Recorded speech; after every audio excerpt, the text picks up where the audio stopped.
j'ai à la fois le privilège, le grand honneur, et puis aussi l'émotion de vous dire que Zinedine Zidane sera donc le prochain sélectionneur de l'équipe de France pour les 4 années qui viennent, qui couvriront à la fois les qualifications de la Ligue des Nations, les qualifications de l'Euro 2028, et puis les qualifications de la Coupe du Monde 2030, qui se déroulera Maroc, Portugal et Espagne.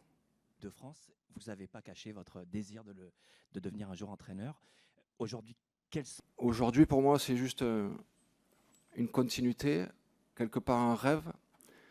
Ce que je peux vous dire, c'est que j'ai eu des propositions pendant ces 4-5 ans où j'ai arrêté pour reprendre un club et je les ai toutes refusées pour l'équipe de France. Parce que l'équipe de France, pour moi, c'est la seule chose que je voulais faire. Depuis 4-5 ans, est-ce que ce 28 juillet 2026 est le plus beau jour de votre vie d'entraîneur? Oui. Et je vais tout donner pour que cette équipe continue à gagner.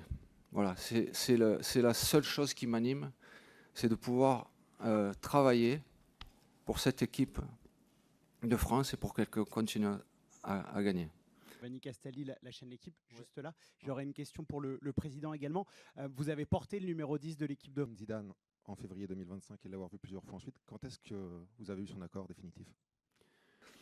Je suis heureux de ce qui m'arrive aujourd'hui, de pouvoir devenir le sélectionneur de cette équipe de France.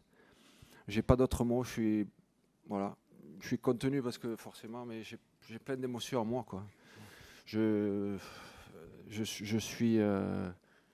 suis prêt pour relever le défi. Voilà. En tous les cas, c'est ce qui m'anime aujourd'hui, de pouvoir travailler auprès de cette équipe de France. Au foot, une première question par rapport à mon collègue et ami Christophe Glaise qui est enfermé en Algérie. Moi, ce que je voulais commencer par faire, alors c'est pas un message, c'est un message de soutien.